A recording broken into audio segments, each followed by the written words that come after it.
I already got a text message from a couple parents. Off the record, any answers? Everybody, before I forget, a happy holiday, whether you celebrate Christmas, Hanukkah, or whatever your holiday tradition is. I hope you all have a very happy and merry year.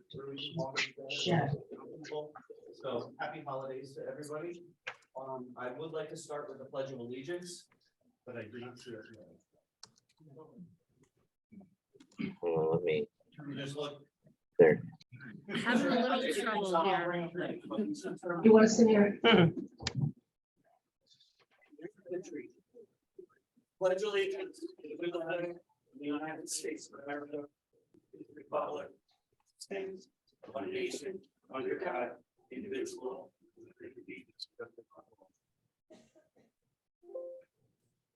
So I have a couple new members here. We have Chrisana Johnson, Waynesburg, correct? Okay, and Durant. Shoes on that, please. That's from Albany City School District. So welcome to the Capital District meeting. Gamers and So today, we have two presenters. We have Leonard Bus is going to be presenting for us first.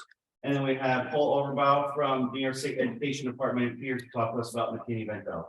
So I'd like to start by introducing Roman, and I'm not going to try to say the last name, and Roman will introduce his team. All right, thank you. Well, first of all, thank you all for coming here. Wishing everyone happy holidays, and really happy to see everyone here today. So we're glad to have John Leonard here, as well as John from Cornish. You probably know him as well.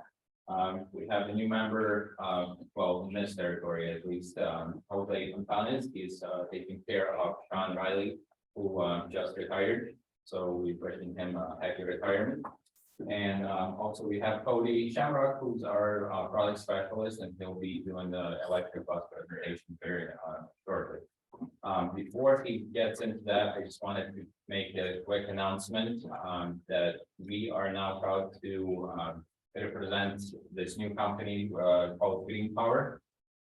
Actually, it's not that new. It's been making electric buses since 2010, I believe.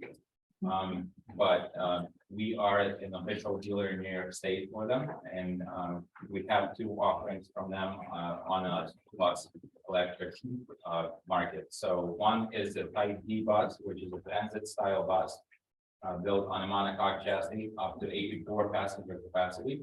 And it has no frame rails, so it allows for that big pass-through luggage, kind of similar like on the transit buses you would see. Also another bus is the Type A, which is a 20 passenger bus, also built from a ground up. It has 150-mile range. On the Type D, it has 140-mile range, and they are working on the extended battery pack, which will increase the range to 200 miles. When that's going to come out, we don't know, but that's in development right now. So just kind of wanted to give you a heads up on that, and we'll jump into focus. Thank you. So good morning. I know most of you from some point or another in the past few years, but it's been a while since I've been out here, so happy to be back. We're going to definitely shake things up a little bit and talk about electric bus, which is something that you all are painfully aware of at this point, as are we. So I preface this every single time by saying, when I'm done talking, you're not going to feel better. And I do that because I don't want to set this expectation that this is going to give you all the answers that you're looking for, because it's not. The idea behind this is a good one, but there's a lot involved, a lot of moving parts, a lot of things you have to think about that you've never really had to think about before. So I'm not going to say that it makes perfect sense in every scenario, but sort of the reality of it is, whether you like it or not, it's here, and we have to just roll with it. So that was a decision, by state government, and us as dealers found out the same way you did through basically an announcement, and here we are. So all that said, Leonard Bus Sales, what we do. I'm not going to go through all of the bullet points line by line here. The big thing is, with this electric project, whether it's an IC bus or now a green power bus, whichever you decide to go with, We're gonna support that, just like we do gas, diesel, propane, whatever. It's us, it's just another yellow bus, just powered a little bit different. So a couple of terms or a few terms that you're gonna see or hear or start to get familiar with are regenerative braking. And if you think of regenerative braking as sort of an exhaust brake or Jake brake for an electric motor. So more or less, I'll get into it later, but it basically takes power and spinning wheels when you're coasting, feeds it back into your batteries, which allows you to gain some of your range back. You are not going to have a perpetual motion machine by any means. You might gain back a mile here, a mile there, but that mile might make all the difference. We're going to talk about different charging types. Josh from Cornice, sorry to call you out. We'll get into more detail on that once I get through this part. I'm going to give you the high level basics and then we'll go from there.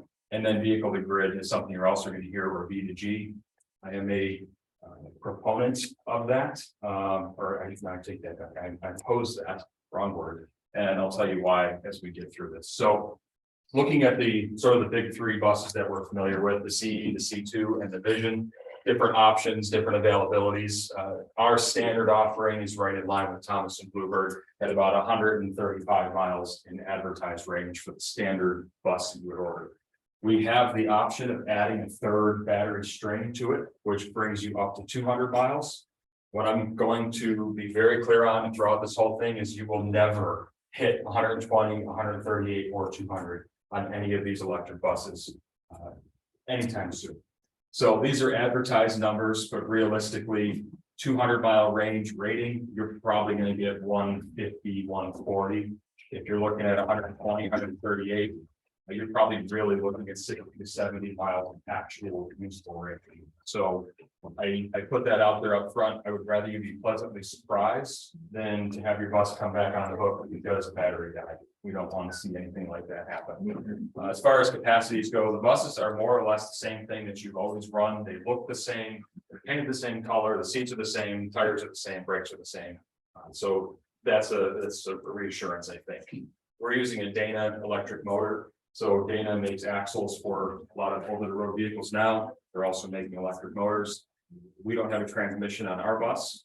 We do have regen braking, which I talked about.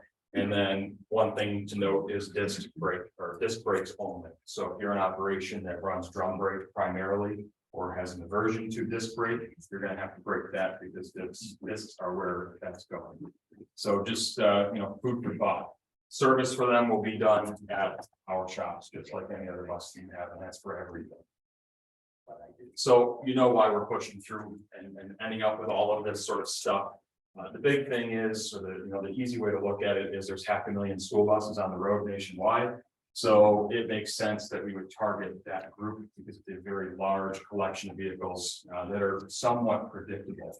I'm actually happy to hear that Paul's going to talk about McKinney Vento because that can really screw up your day in a hurry when all of a sudden you have to go, an hour this way to pick up one kid to bring them back to the district at 5 in the morning. That is where electric buses become problematic because we have those unpredictable things that happen. The emissions thing, older buses, yes, you had that cloud of black smoke hanging over your bus yard in the morning. That's not really a thing anymore. They'll still hear that used as a push for it, but New York State, our buses don't last long enough to get to the point where we still have 20, 25-year-old buses in our fleets. They're all gone for the most part.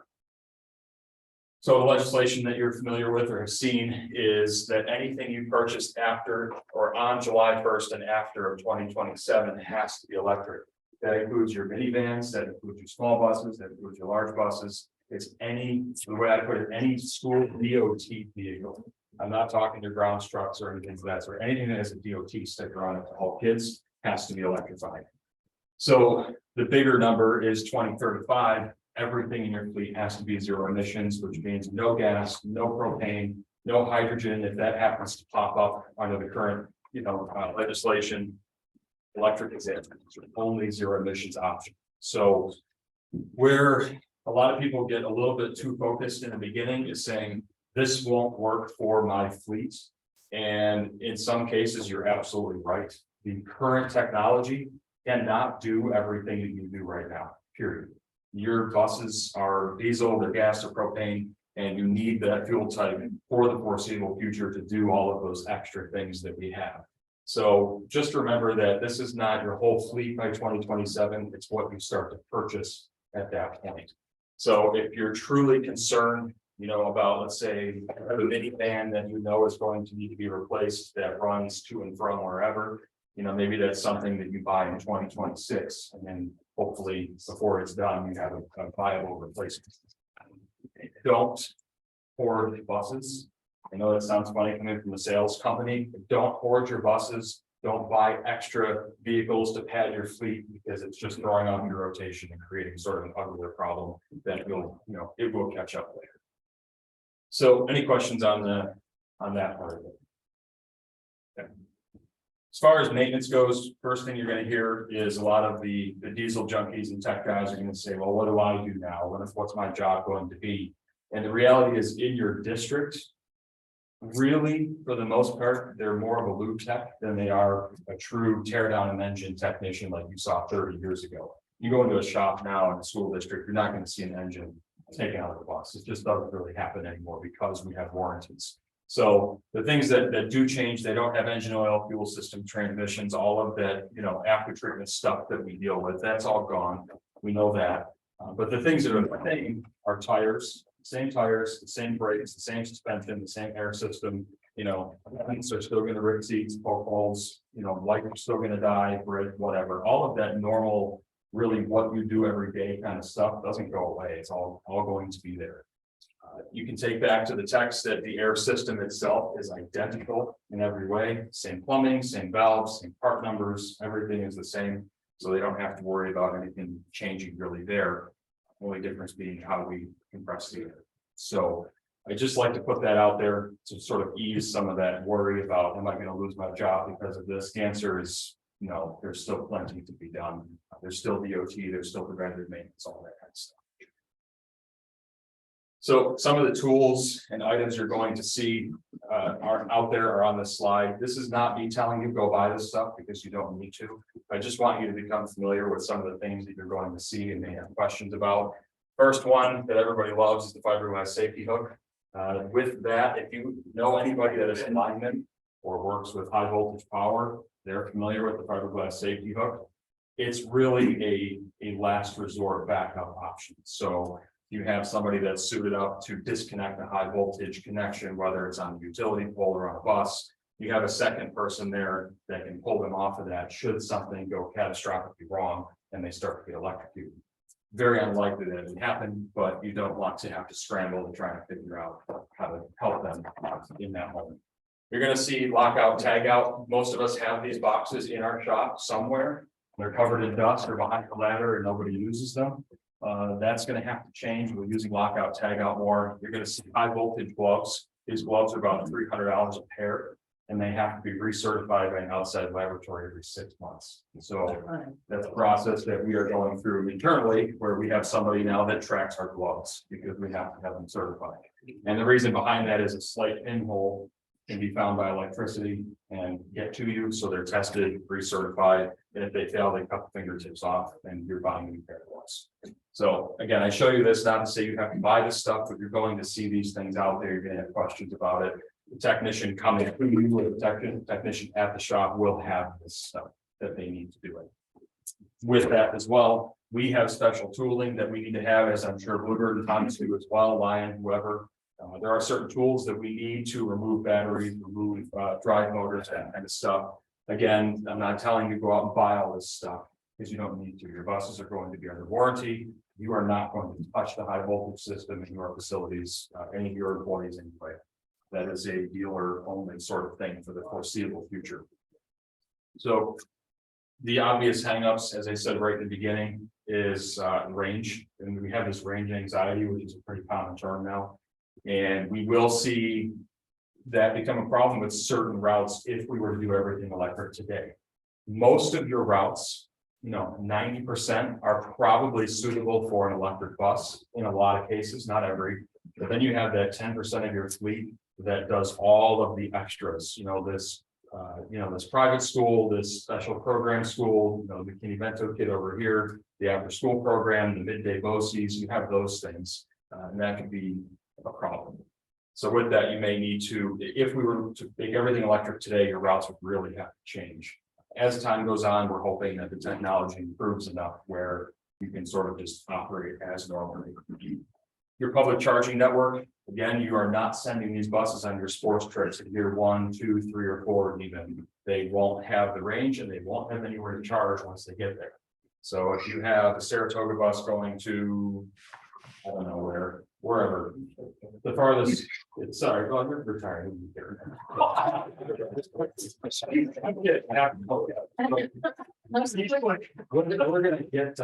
gonna get probably here, I feel it council. Very close to.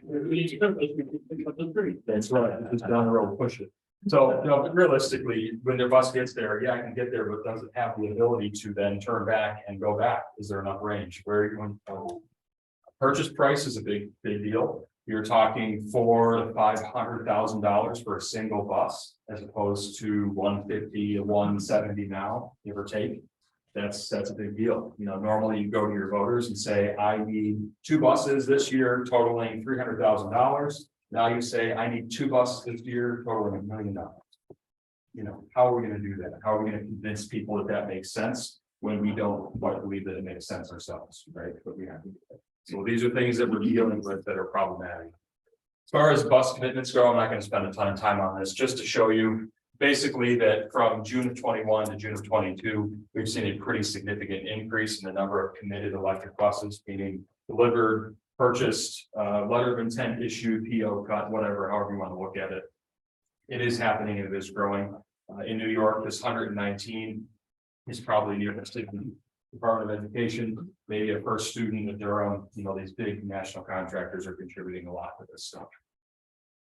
So with the actual bus itself, you know, the bus is the easiest part of this. Any one of the dealers you work with right now can order you an electric bus and have it delivered someday. You know, with the way things are right now, we don't know exactly when that is, but we could deliver it theoretically next year, right?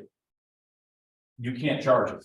You need to know how to charge the bus, how to plan to charge the bus, what route it's going to be on, all of that kind of stuff. So normally your process is pretty straightforward, right? You get a budget figure from your business manager, or you tell them this is the quote, and they make the budget fit, whatever it ends up being in your situation. You know, you write a letter of intent saying, yes, we will purchase this. If our budget passes, we deliver it, and then life goes on. You know, it just integrates into the fleet seamlessly. Now, at least for the next few years, you've got a lot of different people that have to be involved potentially. So, you know, we have this idea of electrifying, which we are, you know, knee deep in at this point. Your buildings and grounds department may have to get involved because you are now tearing up maybe their parking lots and tearing into their utilities, which is something they oversee, to run more power if it's needed for your facility. You're going to have architects and engineers, building contractors. If you get into the stage of this where you end up needing to do a capital project, you know what that looks like. It can be very messy, it can be long, it can be painful, but it's part of what we're going to have to deal with. Your school board, your district residents, all of these other people that normally don't have much of a say have to get involved now. So that's challenging, and it's going to be for the next few years at the very least. Once we get through this initial planning and setup and build out all of that kind of stuff, really it's going to be a matter of we order the bus, we deliver the bus, we plug it in, and life goes on. But for now, we're starting from scratch, and that's why this is so challenging. So there's definitely a mentality of wait and see with this, which we did a lot of that before the election. Well, we'll wait to see what happens after the election. Well, it happened, and we know what happened, and here we are. We're still in the same situation. So waiting and seeing is okay to a point. You know, nobody wants to be the first to do something like this, and I understand that, but you have to at least do your homework and start to understand the process a little bit, because the timeline we're on is really, really short. So the May or the, so let's back up here. The May 2027 vote that you put out will be for electric buses. That vote or that budget is put together in the winter of what, 2026, probably late summer, winter, fall 2026. So we're not that far off from that. We're winter of 2022. We're 4 years away. In this time frame, before you do that, You have to go through your route consultation, which Josh will talk about, charging infrastructure consultation. What can your building handle? What will it need to handle? You're gonna try to get grants and incentives if you can. Don't say, I'll never win that, because you might. We had districts win that thought, well, we just put it in just to see what would happen, and now we're getting electric buses. Crap, we have to figure this out. So, try. My always go-to example is if I, find a $5 bill on the sidewalk, pick it up and use it toward my lunch, but I can't count on it being there. But it certainly helps and makes you feel good. So you got all of that you got to do. You got to get the budget ready, vote for local project. And even if, let's say, all things considered, you were able to get the capital project a vote of next year, you can't spend that money until July 1st of 2023. Okay, and now you've got a project that has to happen. Depending on the severity, that project could take 2 or 3 or 4 years, depending on what it is. That, if you do the math, brings you very, very, very close to that winter 2026 budget development that you have to put your electric buses. So it's easy to say, I'm not going to worry about it, but you have to worry about it at least a little bit. So preparation, you said it's common sense for a lot of people, but really it is about preparation. This is not a short term, let's just do this kind of thing. You have to look long term. Yes, you're going to get maybe 1 bus in 2 years from now, or 1 bus in 2027, but you've got to understand long term to get to 2035, to get to 2040. What are we going to have to do with our fleet to make that happen? What is also, to me, good advice is become the expert where you have to, which is your operation, and let another expert deal with all of that other stuff, the utilities, the project, the charging, all of that other kind of, side work stuff is for somebody else to deal with. You just kind of keep a high level understanding of it. You have enough going on in your garage. You don't have time to worry about all of that stuff. So with your current facility, you have to, it fits this time of year. It's great. Doesn't make sense in the summer, but now everybody's been seeing movies, so it does. Our buses will be charging. More or less, right? So I've actually melted 2 extension cords this year so far and all my Christmas lights in competition with my neighbor. So that's interesting. They're full go. But anyway, Josh can help you out. yeah. So my facility, my barn, does not have enough power to run all of those Christmas lights clearly. Same idea with this. If you think about it in a very, very small format in your house, if you run your microwave and then you push the toaster down in the morning to make your breakfast and the breaker trips, you're drawing too much power on that circuit. What are your options? You either add more power, run one thing at a time, or you plug it in somewhere else. Those are your real options. And that's a much smaller scale, but the area is not terribly different from that on a larger format. So your facility today might be able to charge 1 or 2 or 10 buses. You don't know that until you do the study. It might not be able to charge any buses. I've had people say when we turn the air conditioner on, the lights dim, and that's a problem. You're not going to be charging buses if that's your situation. So you'll have to understand your current facility before you can really make big decisions. Another sort of simple way to put it, and again, this is a very kindergarten example, but I like it because it visually makes it very easy. You've got a substation. You've got a feed from that substation that runs all of your different areas of town, right? You've got a feed for First Avenue, Second Avenue, and so on. Well, let's say you do your study, you figure out, we can plug in 3.5 buses, but we really need to be able to plug in 10. We need to bring more power in. Okay, that's doable. It can absolutely be done, but maybe not on the current feed. There might not be enough capacity left to do that. So you go to National Grid or whoever it is, NYSEG, and say, I need 2 slots to power my facility. And they're going to say, no, we don't have it. So your option is either don't do it, which is not your option really, or pay to bring in more power. So that's kind of, you're adding another feed to get the power that you need potentially. This is different for everybody. Even if your facility is within 10 years, don't assume that you have enough power because you may not. So I'm not going to go through this line by line because there's a lot to look at here, but the watered down version of this slide is how much you're going to pay for that extra power to be brought to you is not very clear. It depends on how far it has to go to get to you. Does it go to somebody else first? Did you get to it first? There's a lot of different examples. So I was at a district yesterday. They've got 102 buses in their fleet. And they're in a brand new facility opened less than 3 years ago. They right now theoretically have enough power to charge their entire fleet with the way their building was built in an industrial park with, you know, all the other companies that are in there. The problem could be there's a refrigeration company that wants to build across the street. And if they get in there first, they take all of that power for their building. Now there's nothing left for the district. Now they have to pay to bring in all of that extra power that was just sitting there. So it's a lot of who gets there first, you know, how far does it have to go? How much do you need? So if you have a business manager that comes to you or a board member and says, how much is it going to cost? Depends, you know, we don't know. It could be a lot, it could be a little, and that could completely flip flop depending on who gets to it first. So, again, this is the part where I say, I don't make you feel better. It's kind of why, but it's something you have to be aware of and understand, the changing variable. So with that, future proof as much as you possibly can. That's my best advice I can give. I'm not saying that you go out and you buy a charger for every bus in the fleet and then have them sit on a pallet waiting to be installed. But if you are getting a parking lot done anytime in the next few years, run the conduit underground, be ready to be able to add stuff so that you're not tearing up the parking lot again to run more power. So maybe it's you run lines down to your parking area and you have just a junction box where everything is tied off and can be tapped into later. You know, that's the sort of thing we're talking about. Just think ahead as much as you can. So don't forget other places in your district that you probably don't think about too much. Athletic fields, every single night, for the most part, there's a visiting district bus at your sports fields. Guaranteed, right? Yours is out somewhere, theirs is at yours, whatever. When they get there, and you know, in 2035, when everything is electric, they need to charge.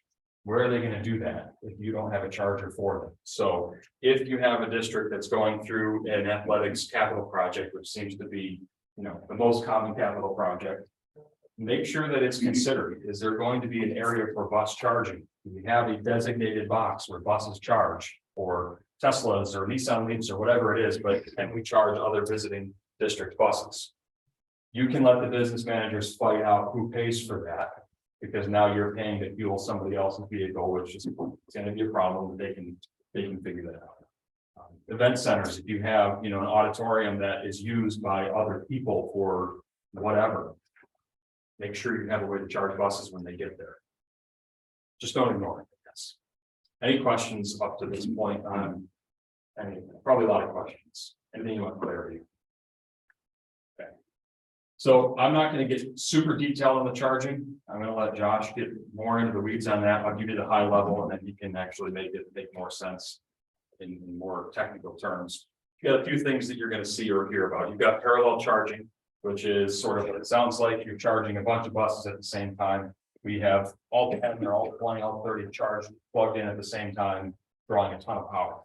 There's also the potential for sequential charging, which is we charge bus 10 for 2 hours, and then we charge bus 11 for 2 hours, and we charge bus 12 for 2 hours, and it just sort of daisy chains its way through as needed. The benefit to that is you use less power at one time. The problem is it takes a lot longer to turn your fleet around and get everything road ready again. So DC FC or DC fast charge, level 3 fast charger is something that you will see a lot of. And you also see level 2, and then V2G or vehicle to grid, which I touched on. With vehicle to grid, you're going to have utility companies or somebody come to you and say, we want to use the stored power in your bus batteries and put that back into the power grid to help with high demand, let's say. So when your buses are parked, let's say July and August, you know, for the most part, most of your fleet sits all summer, not all of them, the majority. Those buses have power stored in those batteries, right? They're sitting there with full charge. The utility could theoretically come in and pull the power out of those batteries, put it back into the grid to run all of the air conditioners and, you know, pool pumps and all that other stuff that we see in the summer. And then overnight, when things kind of, you know, chill out, they can feed that power back into the batteries and charge them back up. That's really great in concept. The problem is these batteries come with a warranty that is years, miles, you know, time, whatever it ends up being. They also have a throughput warranty. Throughput is basically anytime you put power into a battery, you take power out of a battery. Once it passes that gate, that counts as throughput. So if you're using vehicle to grid and all summer for 2 months, utility company is coming in and ripping the power out and then putting it back, ripping it out and putting it back. You are discharging and recharging those batteries constantly, and that counts against your throughput total. Okay, it's not miles driven, it's actual energy put into and out of the battery. So you could theoretically take your 8, 9, 10-year warranty and knock it down to 5 years because your throughput expires before, you know, the year limit is up. So just be careful with that. I'm not saying that it doesn't make sense in some cases, but it could create a problem for you in a few years' time where your batteries have been basically exercised so much that the warranty is now expired. If you think of your cell phone, you plug it in when it's brand new, it probably stays charged all day. It's great. Year 2, year 3, by 4 o'clock, it's at 20%. You plug it in when you get in your car so that it's charged when you get home. You know, that battery gets tired after time. The constant charging, discharging, charging, discharging is not healthy for it. And these are no different. So just keep that in mind. They are going to offer you money. They're going to say, we're going to pay you for that power during peak times, which is great, but they're not going to give it back to you for free. Okay, so they might pay you, let's throw a random number, it's not this high, $1 for every kilowatt they take, but it's going to cost you 95 cents to put it all back. So what are you really gaining out of it? So just be careful. That's all I'm saying. So chargers, every bus, this is a question we get, Thomas, Bluebird, IC, Lion uses the same charger N. So it doesn't matter what bus is in your fleet, where it's going, who's servicing it, where it's parked, the charger is always the same regardless. So that's the one very positive thing that we have. Level 1 charger is basically what you're going to get in an electric car as your standard. Don't even think about a level 1 charger. You're going to get somebody that says, well, I drive a Tesla and it works fine for me. Your Tesla battery is this big, the bus battery is 25 times that size. If you have 6 to 7, 8 weeks to wait for a charge, that's your charger. Okay, that's the one you want. You don't have that kind of time. Okay. Level 2 is the very bare minimum charger that you're going to want, and it's usually a 208 volt or 240, like a big dryer outlet type plug. And that's sort of your base model charger, if you will. We're going to charge at what they advertise as 19.2 kilowatts per hour. You have to start getting the idea of miles per gallon out of your head and start thinking in terms of kilowatt usage per mile. Basically, what this means is it puts, without factoring in other stuff, 19.2 kilowatts back into that battery per hour, which we can translate into road miles, and I'll show you that in a second. So this is really your overnight charger, your midday charger. This will not work for your BOCES bus that goes out, does a morning run, comes back, and they have 45 minutes before they have to go back out. And then they run that whole midday section. They might have an hour in the afternoon.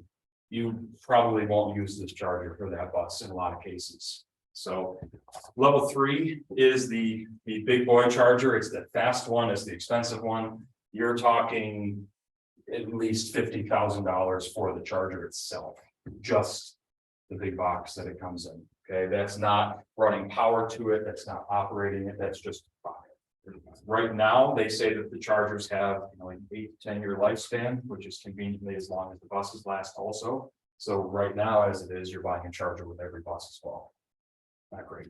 You're not going to have a yard full of these things because it just doesn't make sense, but you're going to have some for those BOCES buses, for those sports runs, those field trips, whatever it ends up being, you're going to have some of these.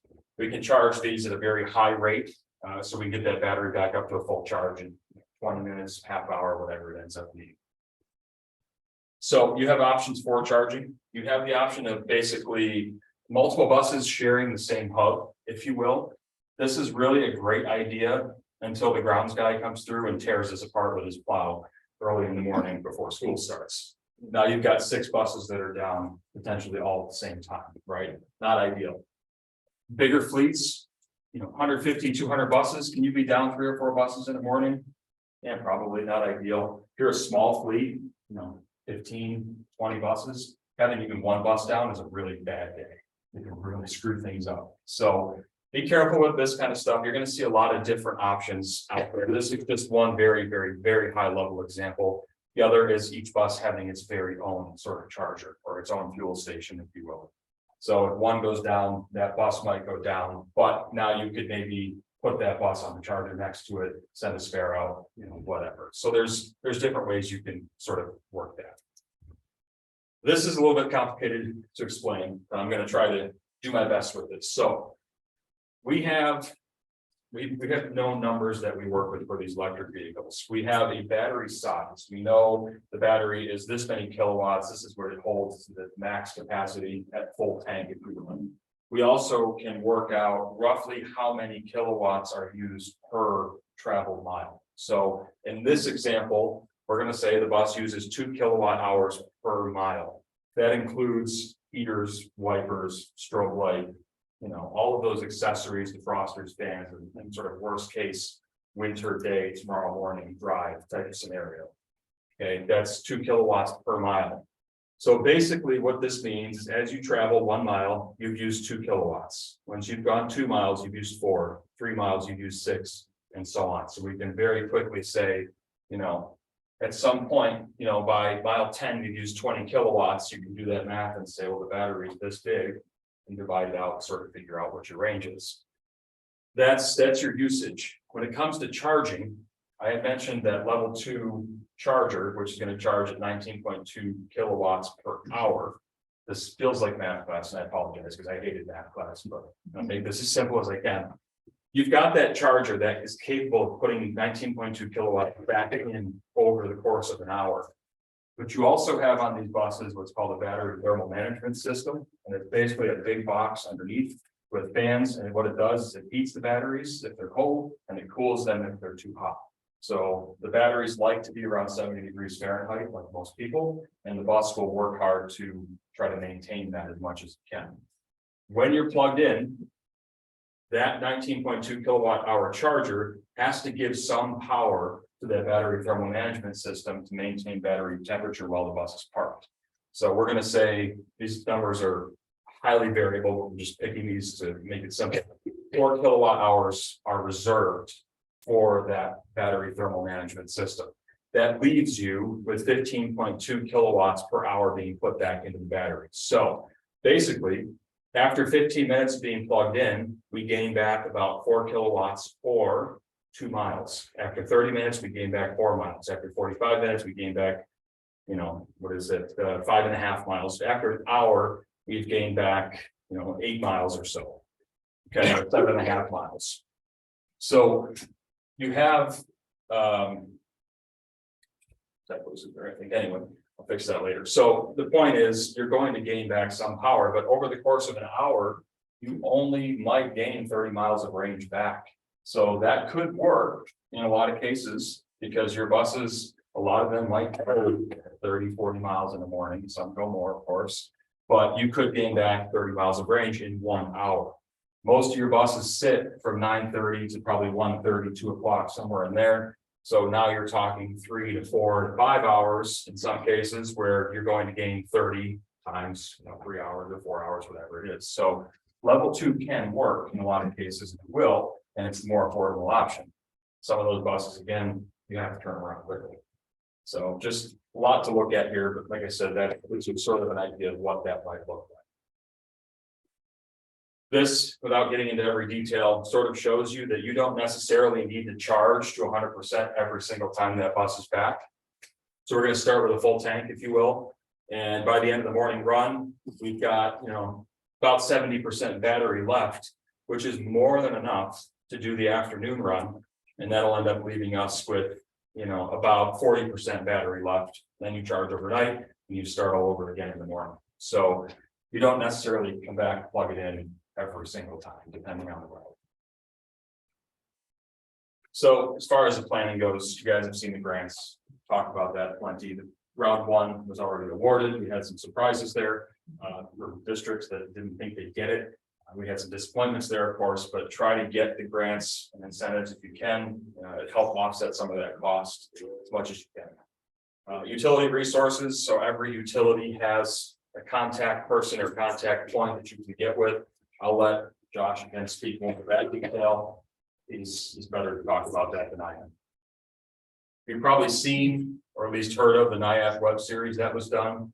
Takes about 3 hours to get through it, but we worked with NIAF, Cornice, and Dave Christopher was, big part of that in talking through the different parts of using electric buses as your fuel source. So take some time, in all of your free time you have in the bus garage and watch these videos.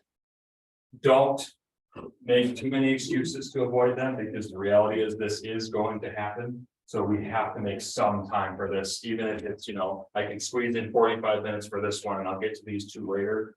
Try to get the information if you can, as best you can, and plan ahead.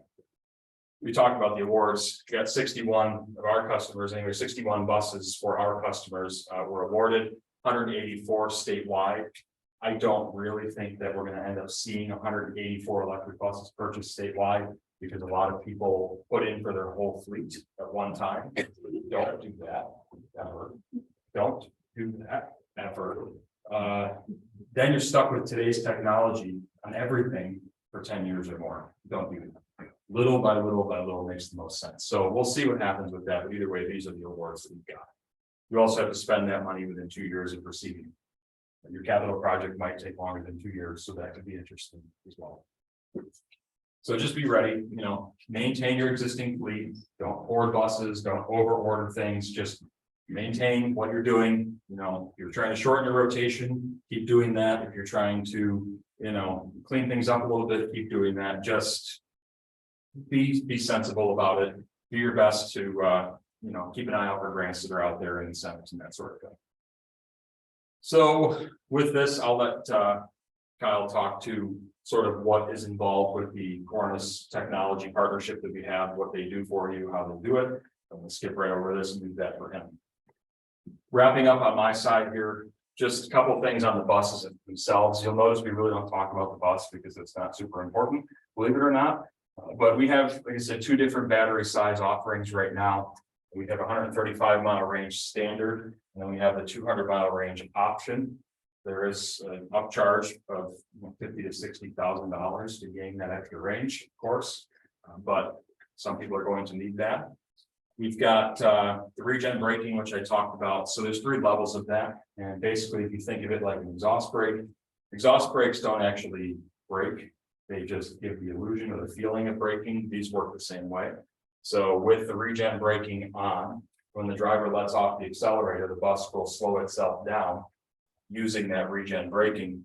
And what it does is it flips the polarity in the motor and it becomes a generator. So now we're taking those wheels that are coasting and turning them basically into a giant generator and feeding that power backwards into batteries to kind of recharge them a little bit. We can do 3 different levels of that on our bus. Different manufacturers have different levels and ways of doing it. We have a switch, level 1, level 2, level 3. Every driver is going to have their own preference on that. 29 to 70 passengers. When I say 29, I don't truly mean a small bus that holds only 29. It's usually a wheelchair lift bus that leaves room for 29 still, so it's not super compact. This is the CE bus, up to 70 passengers. Wheelbases are all the same for the most part as what we have now. The GVWR can go up to 33,000 pounds on these, which is also what you see now. The caveat to that is the unladen or the empty weight of that bus is heavier than a normal diesel or gas bus. Not by much, but it's just heavy enough that some of the options that you've gotten used to may not be an option. So laminated window glass might not be an option for weight. 3-point seatbelts maybe are saving grace in that area, depending on your point of view, right? You may not be able to do 3-point seatbelts, possibly. Again, we don't know all of that stuff yet, but we're all running into that. We have a limit to how heavy that bus can be, and there are certain things that add to that significantly. We'll have stability control standard on ours. No collision mitigation right now, which is ironic. I get that it's the most expensive bus you're ever going to buy, and it has no collision mitigation. Go figure. They're working on that. Convection heating, optional air conditioning. You can still do your raw wheelchair lift in these buses. Same thing, same lift.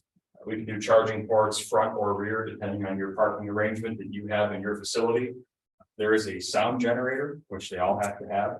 So basically 20 miles per hour or less, the exterior PA has to play a noise, otherwise you don't know the bus is there.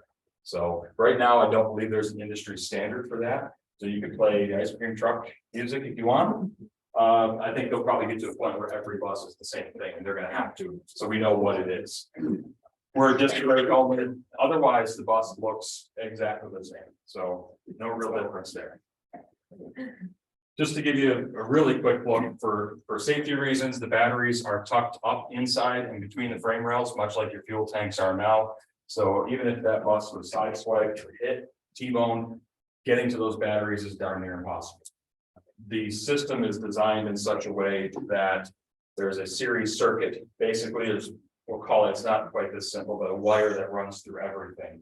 And if any part of that wire is broken, the system is shut down. So it's not quite as easy as just snip a wire and school's closed, but more or less that's the idea of the safety. We've got charging port here and then charging port here, either one. The battery thermal management system here that I talked about, and then all of your other usual bus stuff is here and there. Gauge cluster, you're going to see is fully digital on ours. You've got the one over here is really the only difference. So you got your fuel gauge, if you will, that little plug there gives you your, I don't know why they show 240. It's not realistic. It's really nowhere close to that, but either way. Then you've got your propulsion. So as you accelerate, the needle goes up. As you decelerate, the needle goes down. And that just sort of tells you how much power you're taking from the back. This regen braking level is here as well. Air gauges, speedometer. You still have 12-volt batteries in the bus, believe it or not. And if the 12-volt batteries are dead, the bus won't start. Go figure. Those have to wake up the computers to tell the high voltage system that it's time to wake up, basically. All right, so this just talks about some of the safety stuff I just mentioned. I'm not going to go into all of that. There are service disconnects all throughout the bus. The drivers will have to use the left side panel to disconnect the batteries in certain cases. When it comes to first responders, fire hall, there is a first responders manual that talks to the differences in an electric bus.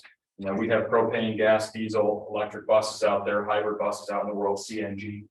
These first responders need to know that when they go into it, because if the accident is severe enough, one of the very first things they do is they go in and they cut the battery cable to kill power to the machine. Well, if they get the wrong one here, it could be not great. So we need them to understand what the shutoffs are and what to touch and what not to touch. So most of you, I'm assuming, the nod would tell me, have somebody in your operation that is somehow involved with a fire department in some capacity, whether it's a volunteer or they're, just a member, whatever, they can get that information back to their people. We have sent the manual to the state fire organization so that they can send it to their chapters. There was an article done by them, newsletter that talks about this stuff. So we're trying to get that message out there. Last for me is the warranty. This is a standard warranty. You can up it, of course, for certain things. 5 years, 100,000 on your charger, cables, inverters, all of the stuff that gives it juice. Your drive battery, 8 years, 175,000. The one that's up, not up here, is that throughput number. All the manufacturers either have or will have a throughput number on their batteries, and that will be part of your warranty as well. So just be aware of that. Okay, that's my part.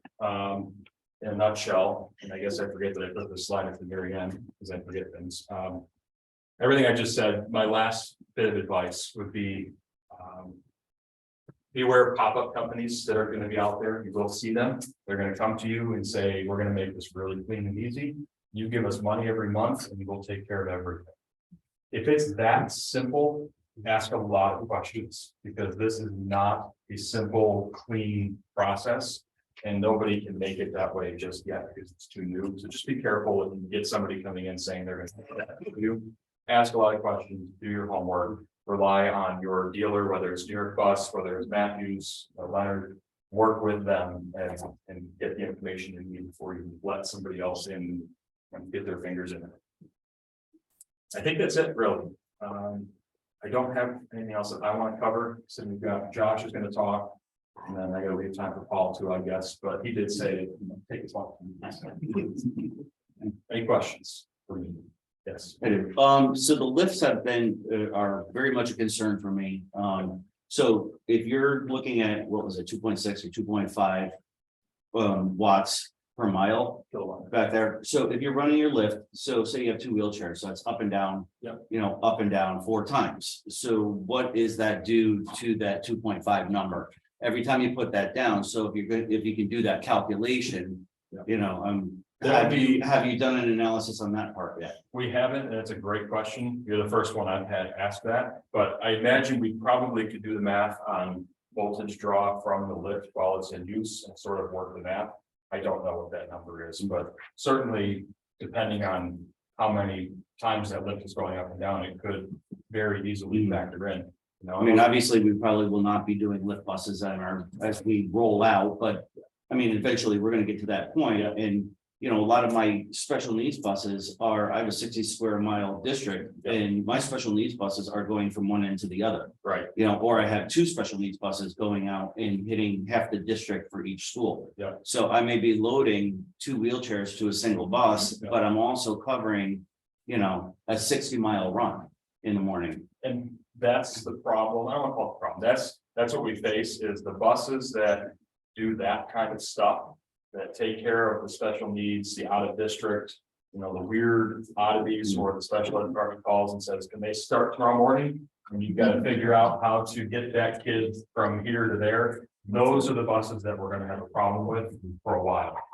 For that reason, we don't know that stuff. And they're the ones that are gonna be using the air conditioning the most too, because they have a lot Exactly, yep, of your special needs kids require air conditioning. So yep. So I mean, obviously, it's this, all air conditioning. I mean, we got. For me, in my mindset, I'm talking 2035, which I'll be retired by then, hopefully. But if you You know, gotta stop eliminating that, like everybody's. I mean, well, I mean, I'll be in my 60s, so hopefully. But anyways, long story short, I just, you know, I'm hoping that, you know, we do start looking at those things, because those things are, I know we're looking at just our around the bus garage routes first. Yeah. But, you know, in the back of my mind, I'm very worried about those ones that Oh, yeah. are still in district. And but I mean, we have in district routes that are doing 3-tier schools that are running 60, 70 miles in that morning in 3 hours. That's the problem we have, you know, and we get that and we see that, and that's where we have a hard time with this too, because we have no choice. And we would tell you, you don't buy an electric bus for that, but the state says, no, you are buying an electric bus for that. So that's a challenge. All we can really hope is that the technology gets better. If you think about the cell phone you had 10 years ago versus the one you have now, they can do a lot more, they're smaller, theoretically the battery lasts longer, get a computer in your pocket. The other analogy is, you know, 10 years ago, you wanted a 70-inch LED TV, you go to Best Buy, it's $3,000, and they offer you financing. Now you walk down the middle aisle at Walmart and they have them thrown on a pallet, and they say, here, take one for $400, you know, so the technology changes, it gets better, it gets hopefully cheaper, we'll see. That's what we have to rely on for that kind of stuff, is that the technology is going to get better, hopefully. But there's a lot of it will, it can, it should, we won't know until it's done, so. Do you know how much the regenerative braking will do for you as you're going down the road? I don't know that I have an exact number, I keep seeing an exact number, but it's very small. It's not a big number, and it really depends on not only the topography, but also how the driver is driving in between the braking. So it's gonna be a range. It's not significant. You're not gonna get, you know, half of what you put out back in, but it, you know, will it cover a portion of heating the vehicle or cooling the vehicle? A small portion of it, but it, you know, for these vehicles, I think everybody understands at this point, every little bit counts. I would think that, I think from our own experience, with the exhaust brakes, personally, I wish we could just have the exhaust brakes kept on at all times, because we have drivers who don't like it. Right. But what also happens without exhaust brakes, and we're finding that in our gas engine buses, is that we use a lot more, we replace brakes a lot more without. Our brake life significantly increases when the exhaust brake is on. I personally feel it should be mandated that drivers should have control of that. We can, if you really get super detailed with it, you technically could have it programmed always on. Same with the pre-gen braking, we could program it that way. The problem is level 3 is too much for in town, but it's a perfect amount for a hill. But you know, so the adjustability is sort of. It's gonna be, like you said, I'm a driver that hates the exhaust brake. I don't like to use it. It's loud, it's tough, I don't want it. So I have other people that love it, so I get that point too. And then really my last thing, because I'm thinking of it, I'll get you in a second, is the training part. We'll come out and do a driver and operation training with your first electric bus or buses to help everybody understand this is what you know. And then of course we'll do technician training as well, so. We read that, excuse me, we read that engine manufacturers are investing millions of dollars in the green hydrogen. Now you say that that's not a zero emission. It's a great, yeah, hydrogen is not actually zero emission. Because there's a physical engine that is using oil for lubrication, some of that oil gets passed through a tailpipe, and now it's not zero emission. There's honestly no talk that I'm even aware of hydrogen becoming an option in the school bus market anytime soon that I know. I mean, you read them that more than I do, but. I've met with some of the hydrogen production companies, and none of them are focused on the school bus industry right now. They're all focused on large scale commercial. And that's predominantly because the amount you have to create your own fuel supply, so you need your own on-site generation. It's going to be the rare customer that it financially makes sense for them to import the hydrogen. And so for them, you're looking at a giant capital investment to have this infrastructure put in that you're going to have to put in at multiple locations. It's on the scale of building a railroad, at least financially right now. Will it get better over time? Hopefully, but we're not there yet. Good question. Anything else? I think you plugged it in when you said it. Yes. For that other clicker. Here's my question for you. I've got a slide that has 2 videos on it. What it's puzzled. Perfect. What's it called? Is it obvious? There's only one on there. That makes it, yeah.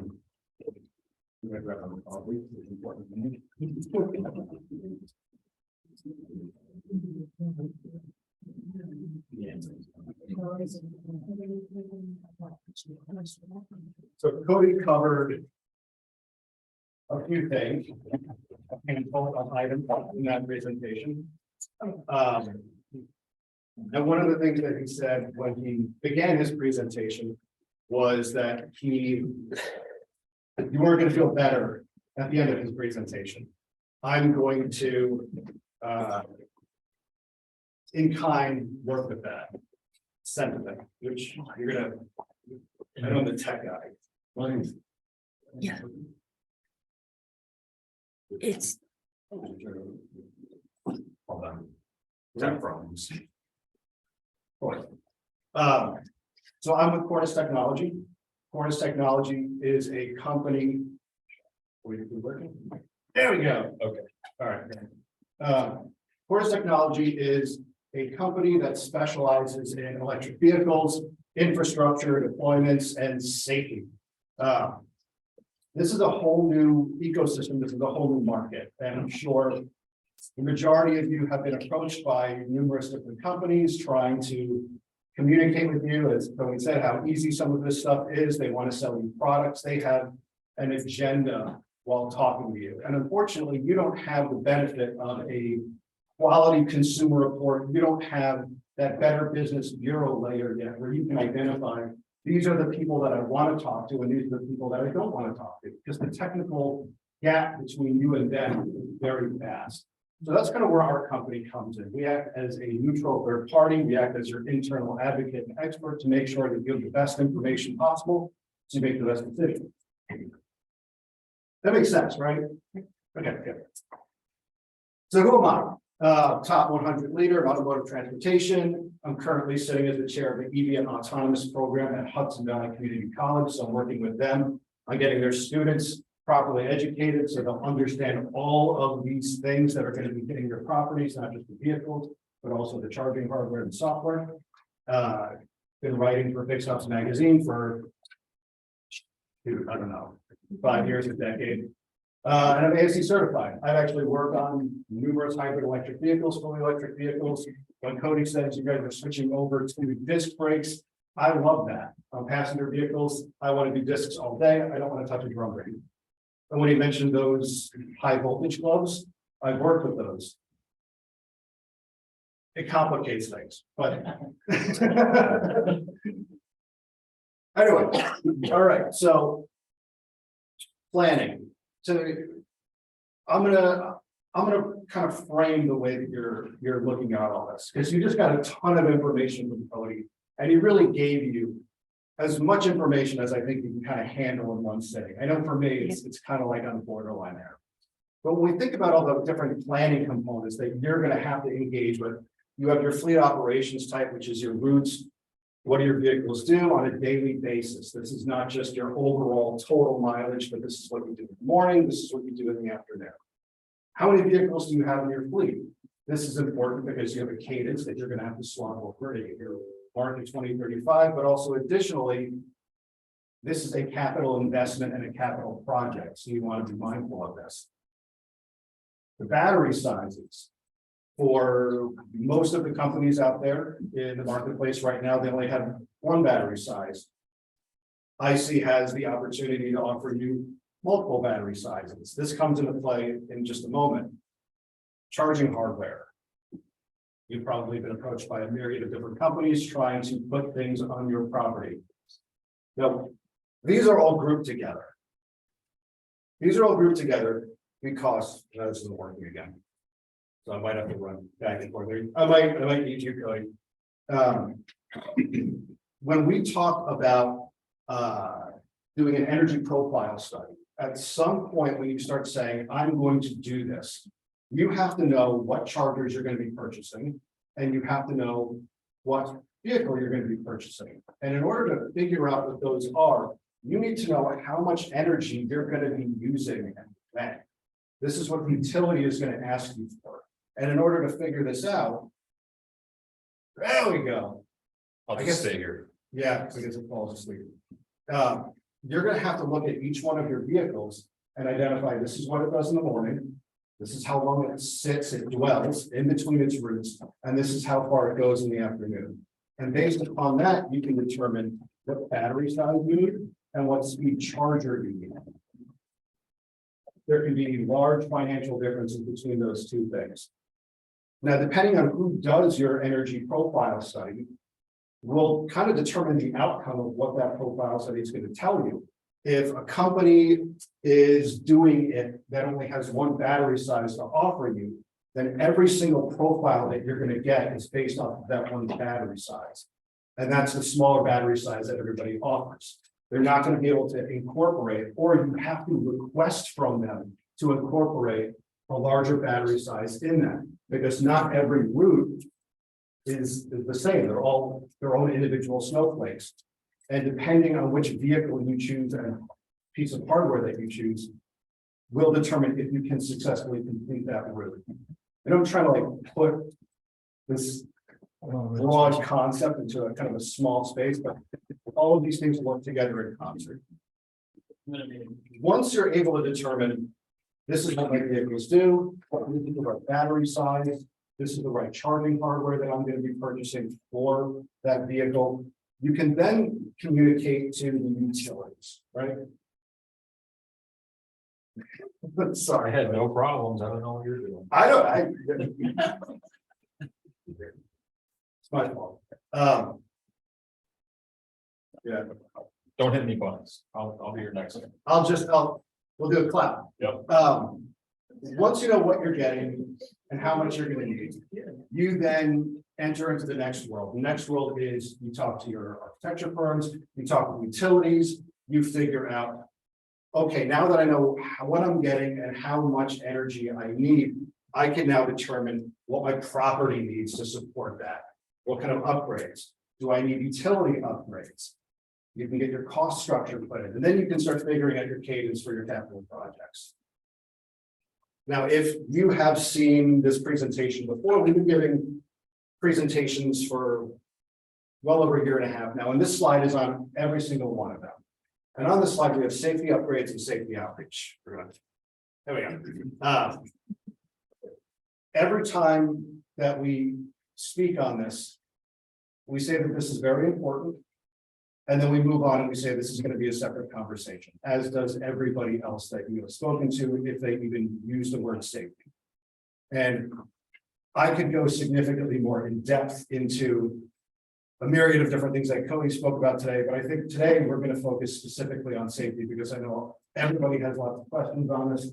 And I feel like you guys haven't gotten answers. And then you will. Here we go, next slide. So as you know, we are adopting these vehicles at an accelerated rate. This is not just because people want these vehicles, but because you have to purchase these vehicles. And looking at this chart, you can see that it's not just your vehicles, but it's also passenger vehicles that are going to be increasing. So it's not just your fleet that's going to be increasing EV over time, but it's also your teachers. It's also your students if they're old enough to drive. People visiting, coming and going. These things are going to be hitting your property. Next one. And with our governor, we might have an even more accelerated rate of adoption on these vehicles. So we have to start really understanding what's the difference between those electric vehicles and the vehicles that you're used to engaging with on a regular basis. This looks very similar to what everybody's driving, I'm sure. This is your internal combustion engine. So what happens when we have an incident with these vehicles? You have a fire temperature of about 1,500 degrees Fahrenheit. It's perfect that we're in the firehouse for this, by the way. All the PPE, all the safety equipment is rated for this. It's overrated so that the infrastructure that we have in place right now works for this. Water requirements, you're looking at 500 to 1,000 gallons of water. This is also good because your typical fire truck has anywhere between 500 to 1,200 gallons of water. So once again, we can support these vehicles. Burn time, nobody can get to it, or if it's deemed unsafe and we want to just let it burn itself out, it's usually about an hour. And then reignition, they don't reignite. Has it ever happened? Probably, but it's not something that typically occurs. So our electric vehicles, fire temperatures, you're looking at 4,900 degrees. This means that the PPE that you have or that anybody approaches this vehicle with isn't good enough yet. Are they working on things? Yes, but right now there isn't something that is built for that high temperature. Water requirements. There have been incidents with Tesla vehicles where you have needed upwards of 30 to 40,000 gallons of water to extinguish this vehicle. This is problematic because you don't have enough fire trucks in a fleet to support that. So you have to have access to a fire hydrant. This is very important.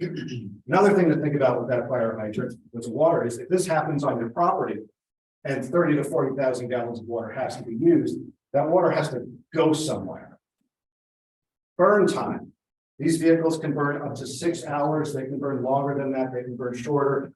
But it takes a significant amount of time for this vehicle to burn out if you just let it sit there. And then reignition. These vehicles can reignite.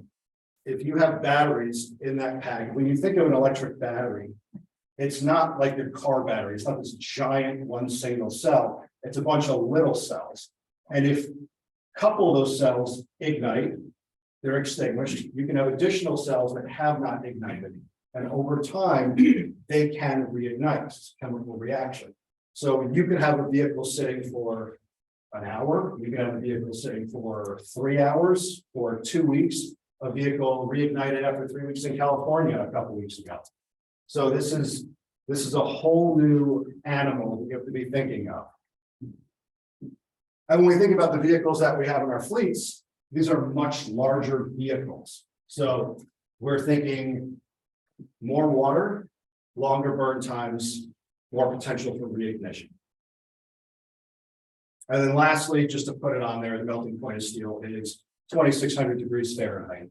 Now, is this a fire that burns at 4,900 degrees continuously? No, that's the peak, typical peak of what they are. And it's not for a prolonged amount of time. But if you have vehicles like this inside of a parking structure, as they have been, and you're by a load-bearing structure inside of, say, like a parking garage, have you had incidents where parking garages have collapsed? Yes. Can I say that one is related to the other? No, I can just tell you that in a parking garage in Europe, you had a number of electric vehicles that were lined up. They all ignited and the parking garage collapsed right there. So what is this that's occurring that causes this type of an incident? It's called thermal runaway. Now there's two images here. The one on the left I like more because it's a lot simpler and that's how my brain works. Thermal runaway is an event that occurs in the battery, which is a chemical reaction. What causes this? This could be mechanical abuse, which could be an impact, or there could be a mechanical defect from the factory. You could have electrical abuse. This is the charging and recharging over and over and over a time, which will cause you to have dendrites in the battery. If you've ever grabbed the battery and you opened up like the remote control that you lost and you have all the gunk in there, that could be considered electrical abuse. You could also have separations of some of your components inside of there. And then thermal abuse. These vehicles have battery management systems, thermal management systems. And if there is a failure in one of those components, your batteries can exceed a certain temperature, or if something else happens, there's a fire somewhere else in the vehicle and it gets to your batteries, you throw a battery in the fire, it's going to go off. When you have this thermal runaway event, when you hit this point of no return, you have things like vapor clouds, you have fire, and you have explosion. So this is, once again, this is different. We're going to do the next one. I have some videos to show you what this looks like. A recent case study was done for EV-related fires. So I won't show the videos. I'm not trying to rush you. We just all have to get back to our jobs because we have afternoon runs and we still have a state to present. Perfect. I can Okay, move on. thanks. So here's something that's really, really important. In the recent study that occurred, 25 vehicle fires occurred, electric vehicle battery fires occurred while they were charging. And 25%, sorry. Close to 5% occurred within 60 minutes of charging. That's 30%. So we want to be very mindful when they are on chargers and when they're off on chargers. This may factor into your conversation on whether or not you want to charge these vehicles inside of a garage or outside of a garage. Close to 30% of vehicles that had an incident, they don't know what occurred. They don't know what occurred because there's nothing left of the vehicle to determine what happened. We're gonna move past this. What exists in the market right now? You have your emergency response guide. This one is for Matthews Thomas Bus. I chose this one because it's actually done really nicely. They organize this well. This is for your first responders. This is for your teams where you can see this is where the batteries are. This is your high voltage equipment. This is where your cutoffs are. So it's like a map to your vehicle. This is where things are, and if you need to touch them, this is how to approach it. But their directives are, in case there's a fire, in case there's an incident, what do you do? And they say you don't really need to do anything terribly different than what you do with a regular gas vehicle. Next one. In 2020, the NTSB came out with a giant report. This thing's fantastic. I highly recommend you look at it, which goes more in depth with this. They have case studies, they have incidents, just like this one in the Netherlands, I believe, where a BMW started smoking inside of a dealership. They actually were able to pull it outside. They lifted it up with a crane and put it into a shipping container and filled it with water to make sure that the fire was smothered and cooled to keep it safe. Next one. It was running. What are they? Once again, what exists right now for you as far as safety? There's information for first responders and secondary responders as far as when you are approaching this vehicle, is it on fire? Is there signs of there being fire? Is it smoking? Is there a clicking, a hissing, a popping noise from this vehicle? If you have any of those things, stay back. Secondary responders, these are your tow companies. Very similar information. Right now, the SAE, which is the world's leading authority for standards on these vehicles, they have a four-pronged approach. They want you to be able to identify the vehicle. They want you to know where the high voltage shutoffs are. And then once again, we go back into these emergency response guides. So there's things on for the vehicles themselves. but not a lot. Next one. Your property, what exists for your property right now? Outside of UL certification and what your electrician is allowed to do and not allowed to do, there is nothing for your property. There isn't anything that says you need a fire suppression system. There isn't anything that says you need Class B fire extinguisher. There are no new rules, written procedures, any of these things for you engaging with these vehicles. I see that as a problem. We're gonna go boop, boop, and the next one. So we have a wing of our company called EVFCS, which is Electric Vehicle and Containment Solutions. Safety doesn't happen on your property. It never does. Safety is intentional. So you have to start thinking about this vehicle and these vehicles in a completely new way, charging hardware even. And because of this, you need to start factoring this into how you're designing your system, how you are moving these vehicles around your property. You want to focus on your locations, where they're going to be charged, your bus garages, and your school properties. Why your school properties?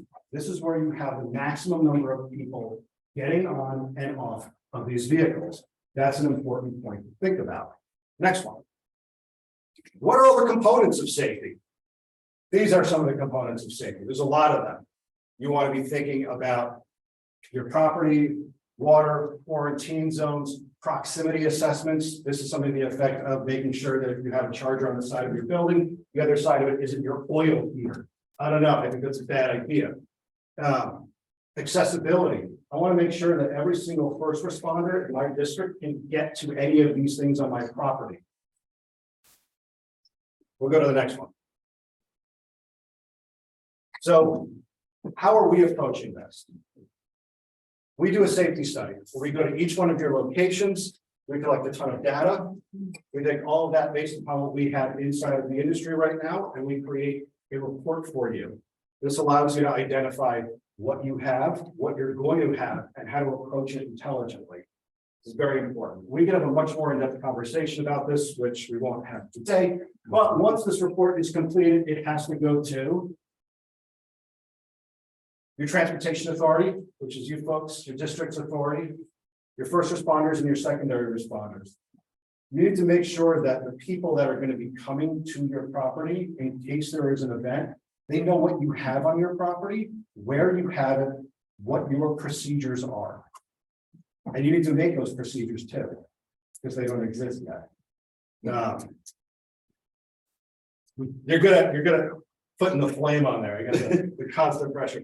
But No, I was actually, my mind was thinking Karim, I think has already, Karim, you blazed this trail, haven't you? It's not like you're putting it on the side. we have electric vehicles, yes. But you met with your fire department. So, yeah. Which is fantastic. It's so important, but we think about this as an ecosystem. These vehicles are going to be on your property. They're different. You need to have infrastructure in place, just like you have infrastructure in place currently for what we've always had for the past several decades. Now that we're going to have these new vehicles that have different events associated with them, we need to have infrastructure that's ready to respond to them. We need our staff ready to respond to them. And we need our first responders and secondary responders also equipped with all the information that they need so that they can respond to them as well. And that's done with actions and planning. Safety is paramount. What was that? It was like 15? You did good. Thank you. So I'm gonna actually give you my card. I'd like to email if you could email me your presentations. And one for the other presentation. If you could email me those, I will get those out to everybody to make sure that you all have a copy of it. A lot of our online, unfortunately, this did not show up well on the web meeting. So for those of you online today, we will get you that so that you can go through slide by slide to see what we saw. Paul Overbaugh is up next to talk about the McKinney Vento and foster care transportation. We also, Paul also brought with him Jane Fronheiser. Did I say that correctly? Yes. Okay, so they will be presenting in a moment while we are transitioning. I just want to go over a couple things. I gave you all a copy of the legislative meeting. So far, we do have, we already have Assemblywoman Fahy and Assemblyman McDonald. Have already agreed to come to our meeting next month. So we are, working very hard on getting that. Belinda Govich is online today. Belinda is helping me out immensely with this legislative meeting and a lot of our communication. So you will be seeing Belinda is, kind of behind the scenes, working with me still. So thank you, Belinda. I appreciate everything she's doing for our chapter still. So, as she said, she can't let go. And I welcome her events greatly. So, the other thing I want to point out is I'm going to cut the business meeting off the agenda today. Just for the sake of all of your time to get back. I know we have a lot of planning, just in case the snow moves up. We all want to get back to the office today. So I'll send out a ad hoc meeting before for probably sometime next week, where if you'd like to tune in and go on, because we have a couple things to vote on our budget and things like that. So we will do the business meeting. I'll set that up next week. And lastly, is Judy, do you want to just say a couple words real quick on the poster contest? Yeah, so, everyone should have the flyer for the poster contest, if you could share that. I don't with your know if sharing, you have to. whether it's recruiters and I have share him with up. students. For him to Great get for up the there, kids. he's got a plug in here. Oh. It's really not a lot of those on our end, I know we're all stressed with driving all the time. But it's really nice and you get some free artwork on this. Please share it out. And if anyone should do it. I know, let me know. We're still working out just getting Paul's presentation up online in the room, very quickly. And lastly, July 9th, or July 9th, I wish it was July 9th. Quickly, this year it's already feels like that long, doesn't it? But February 9th, we have a meeting where Al Karam has presented a presentation, wants to present to you. And from what I understand, this is a really great presentation. On July 9th or February 9th at 10 a.m. Al will present on operational challenges associated with EVs.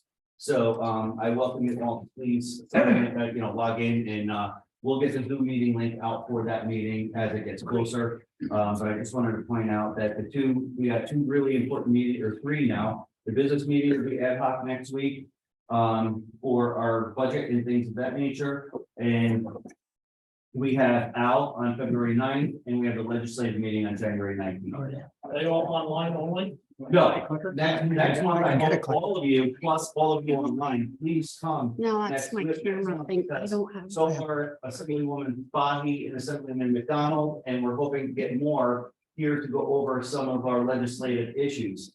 Corinne, I have Belinda also helping with the legislative piece. Will all come together. I did email from John Spatch yesterday on all the things that are going on through the state and what we're working on. So I would probably like for all of us to get on the same page prior to that meeting, so that we can address to be with the legislators, all of our legislators that we're working on statewide and things that are important to us here in the Capitol chapter.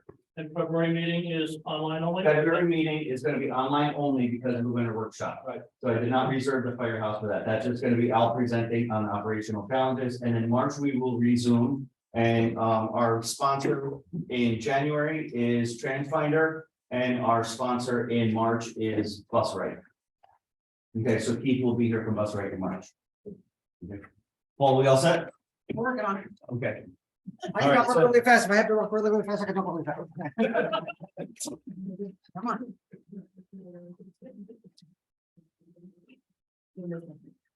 Okay.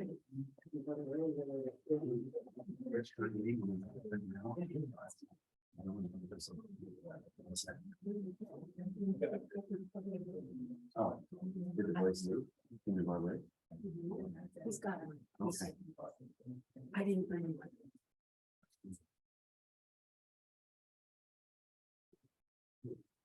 Yeah.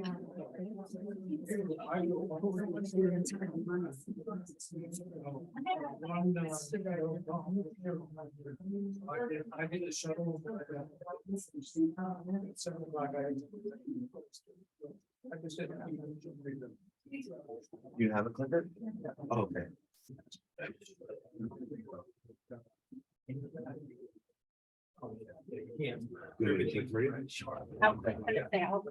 All right. I would say till at least noon. All right, got it. Yes, okay.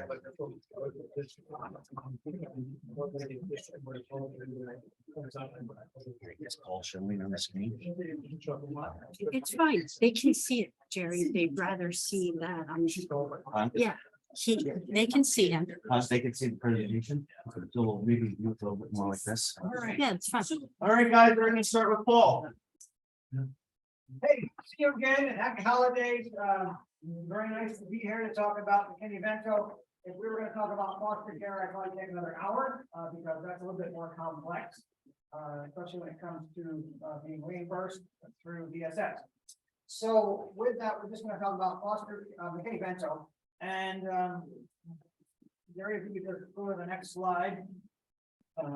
The first couple slides are basically just the foundational basics that you know about, hopefully you know about. Arrow down. I'm trying. Yeah, arrow down. There we go. There we go. All right. So with that, as you know, McKinney Vento is a federal law that we have to comply with. If you can't sleep tonight because you're worried about how much snow you're gonna get, you can get up and Google it and look for it.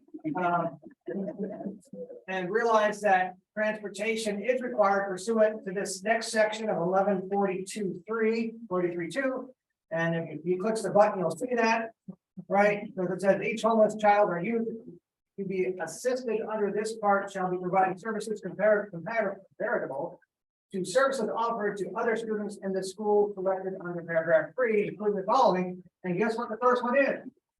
Transportation.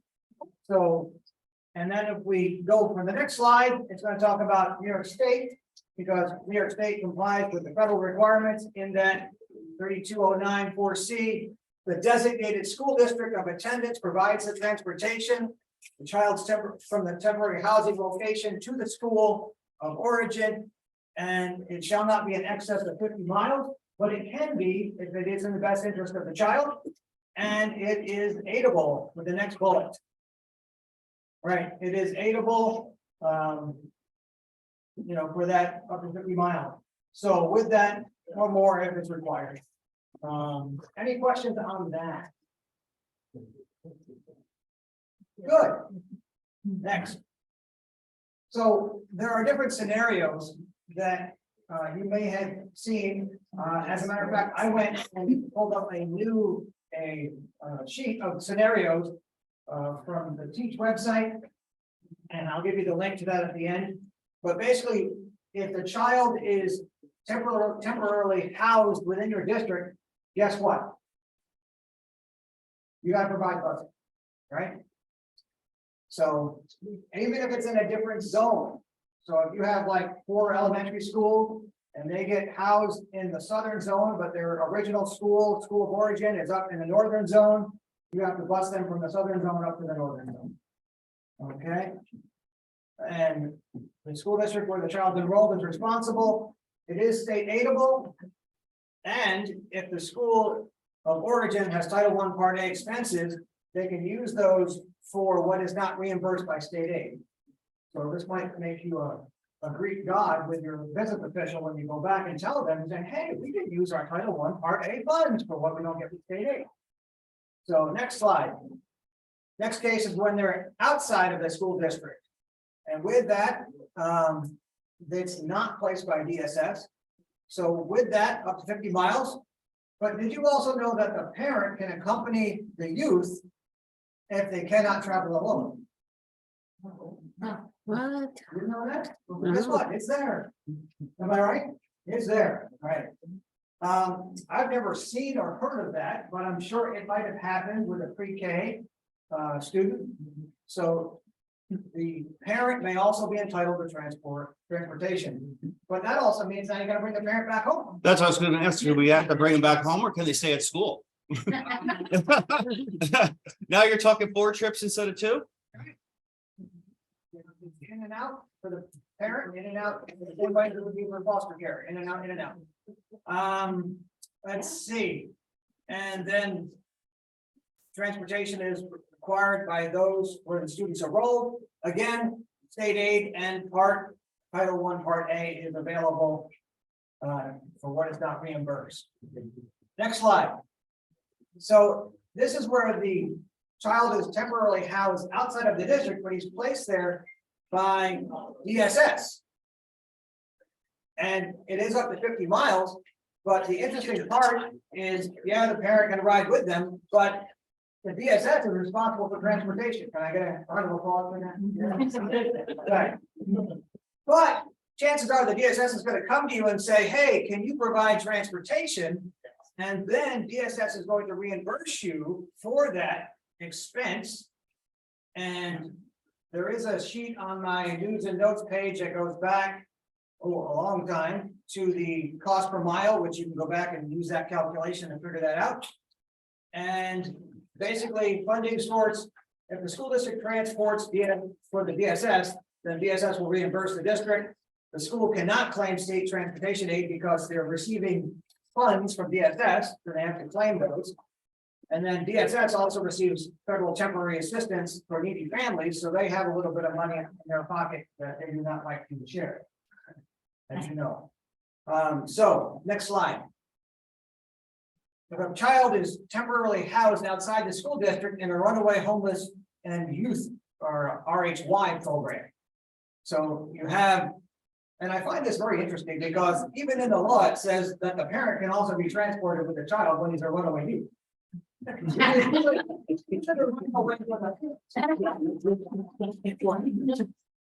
But if the child is in that situation, in that program, the school district where the child's enrolled is responsible for the transportation up to 50 miles. You get full reimbursement from the state education department using the RHY transportation reimbursement form.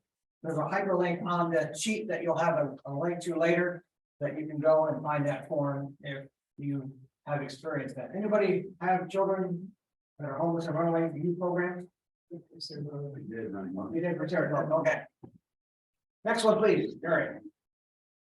And a neighboring state, I just had a call about this, and the answer is yes. We do have to go into the neighboring state to get the child to bring them to the school. And if the New York school district, where the student is enrolled, and the other school district and the other state cannot agree on a method of assigning responsibilities and costs, the responsibilities should be split equally. And if you have a problem with that, you reach out to this lovely person right here, Jane. Jane is filling in and working with Melanie Beatty. Melanie is not able to be here today, but Jane was excited to come and get out of the office and get to meet some real live transportation people who deal with them on a daily basis. In relation to funding, basically it's state aidable, Title I, Part A, again, as what we've heard before. Now we get into the fun stuff. Next slide. So this person wants to engage in academic and extracurricular activities.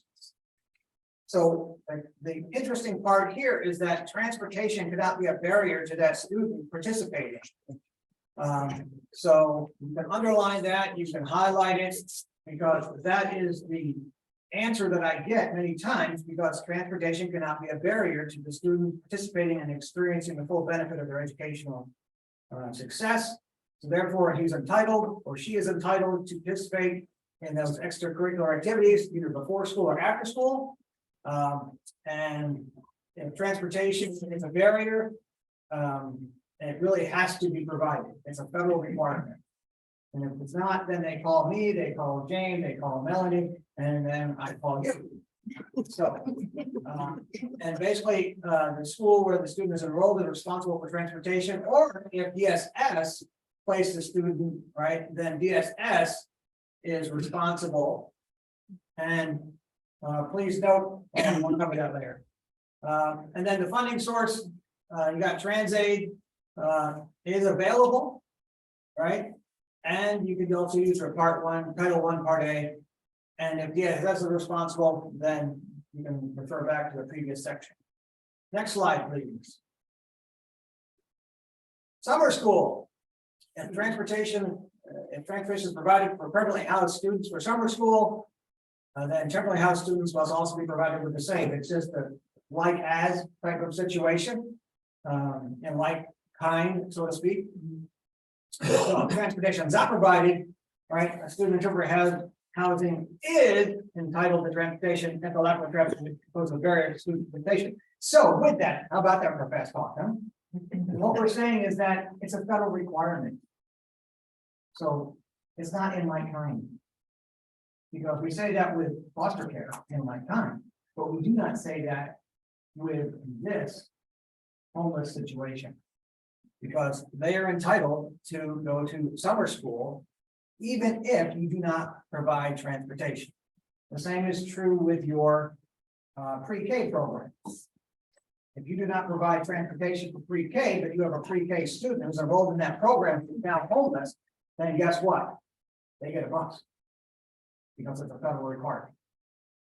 And it creates a problem when all the other UPK kids get dropped off and then you see a bus show up.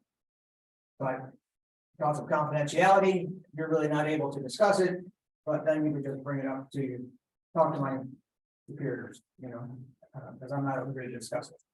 The district where the student is enrolled is responsible for the transportation, and it's translatable, and you have Title I, Part 8 for funding set aside for that. Next slide.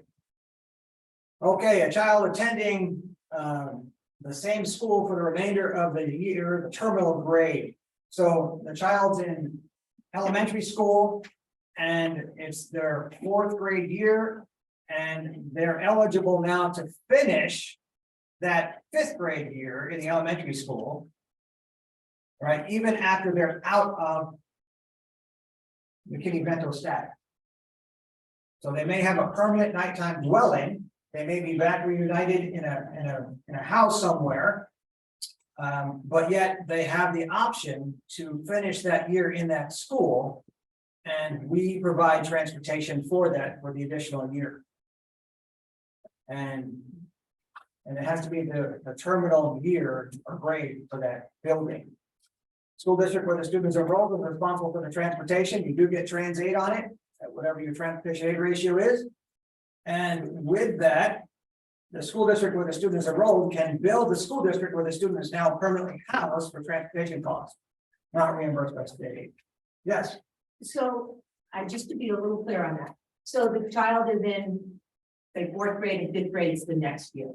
So he's summertime, he's a 4th, the next year he's gonna be in 5th, so that for that whole next year, they would be transported, correct? If they wish, yes. Okay. But we bill back to the district in which they're living. Whatever's not covered by state aid. Okay. Okay. So. The school district where the student is now permanently housed for transportation costs not reimbursed by state aid. Okay. Next, please. Charter schools. That is the biggest box on my slide, because there has a lot to do with this in relation to charter schools. It's the same rule in general.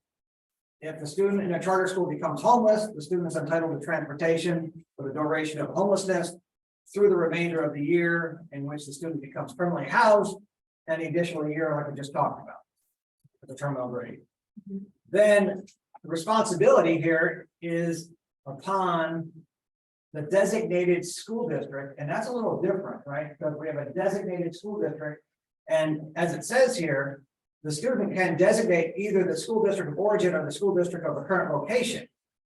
And that is true, the student can designate, correct? The student, the family. The family, okay, It's just along the same lines of school choice school choice, for non-charter school. okay.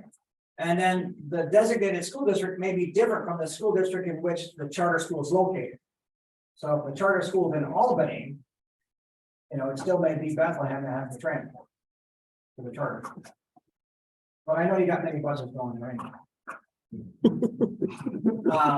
And if the local Department of Social Services is involved, and it was the student was placed in emergency housing outside the designated school district, and the student is eligible for EAF, which stands for EAF. I don't know. You don't know.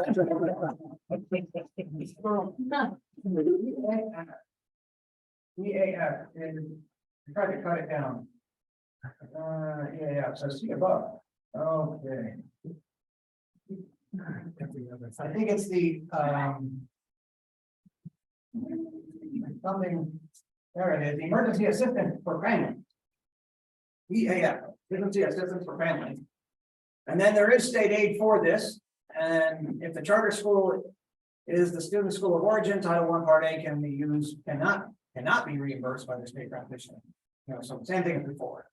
But if DSS is involved, or the LDSS is involved, then guess what? They're responsible for transportation, and they need to provide that and pay for that and reimburse you if they ask you to do that. So that was a very quick overview of scenarios. So out of all of that, we go to the next slide for some takeaways. What's the definition of a homeless child? Right? A child is the homeless child is defined as one who lacks a fixed, regular, and adequate nighttime residence. We know that. Next bullet. It's aided up to 50 miles one way. So that's 50 miles there and back, there and back. Responsibility of the school district of enrollment for transportation. Next.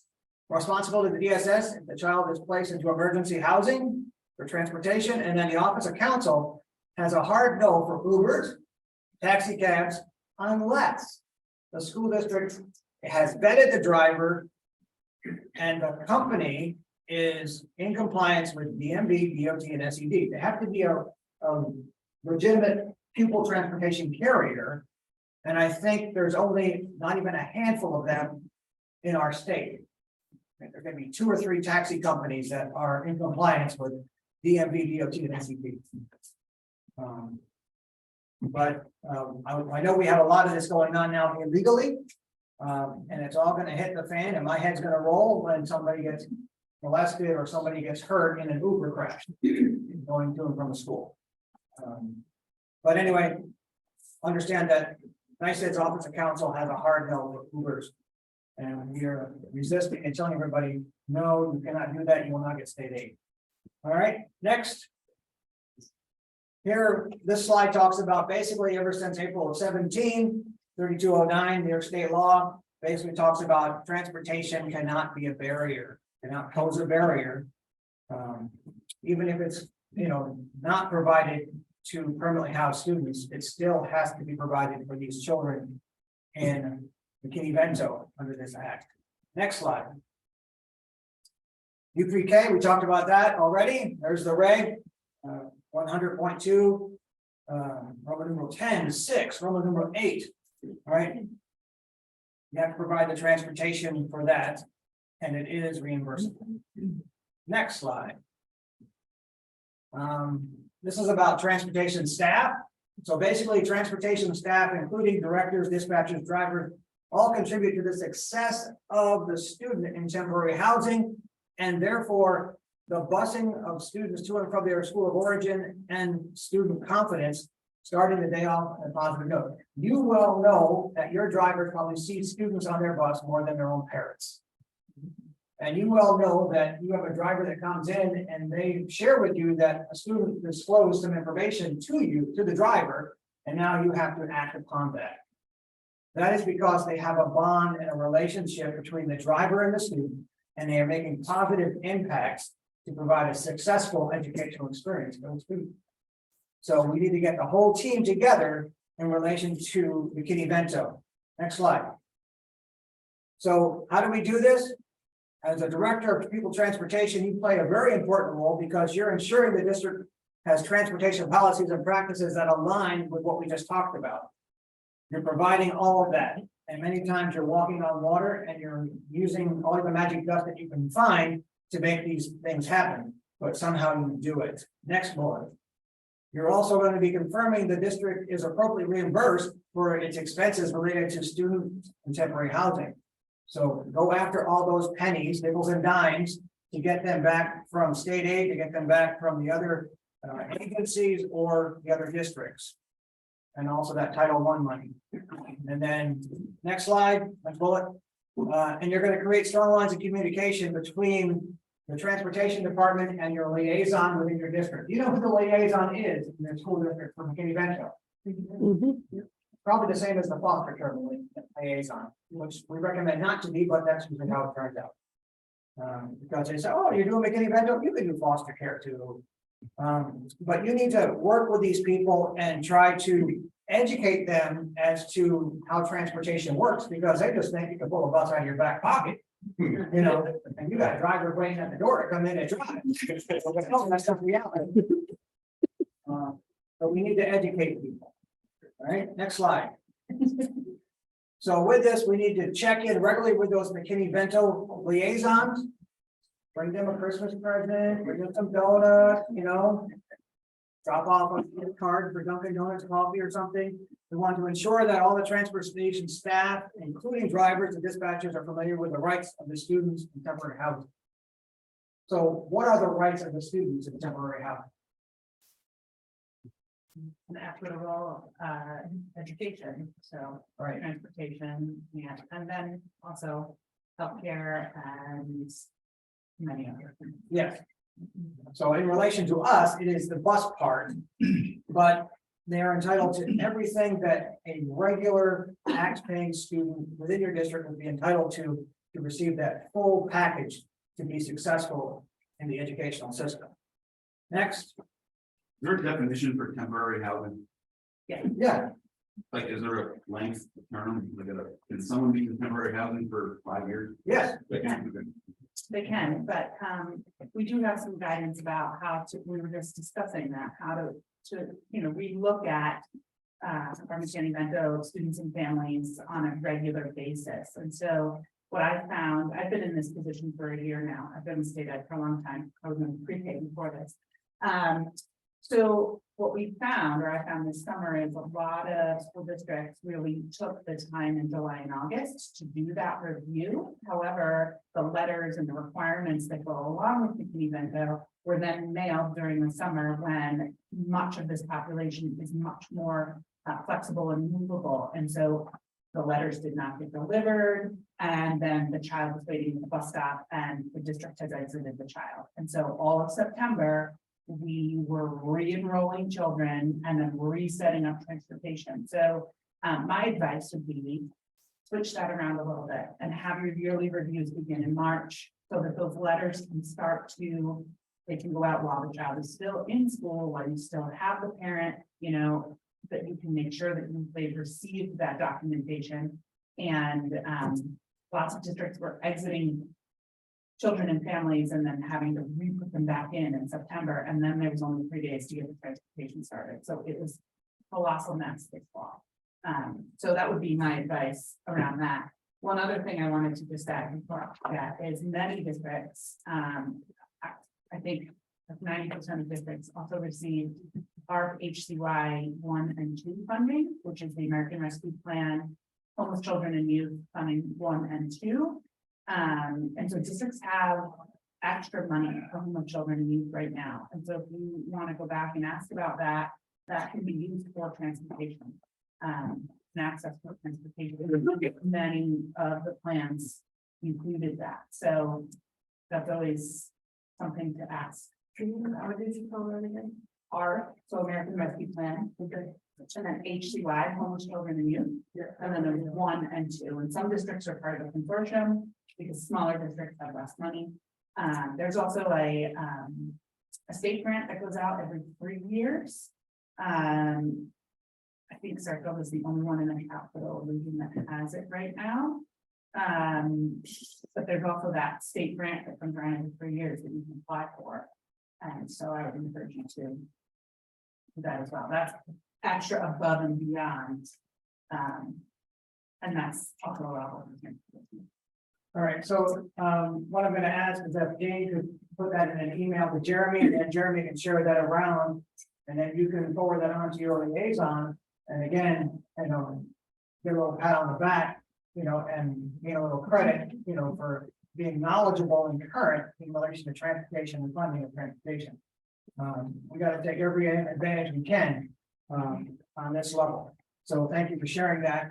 And you want to be that advocate that goes back to the liaison and reminds them of all these things.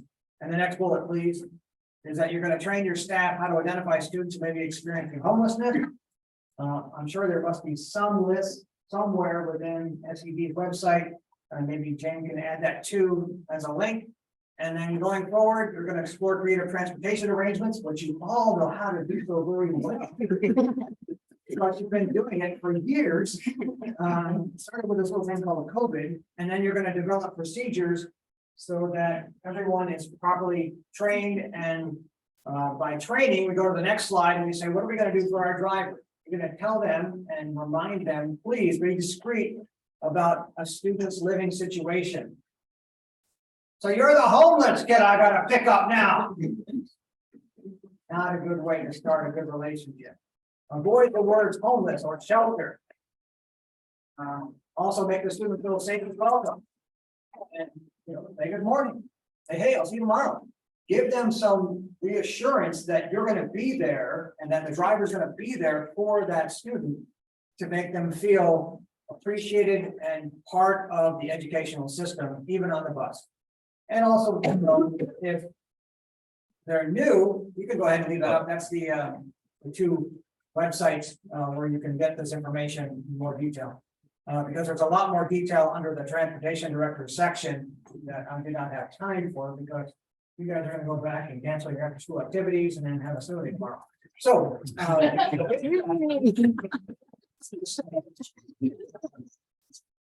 mean, do you guys want Paul to continue on for a few more minutes?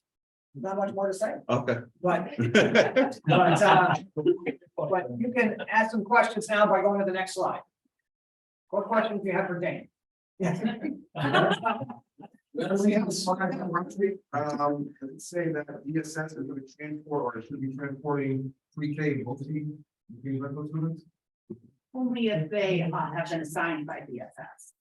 And then my other question was, DSS is the students placed in the shelter outside of my district.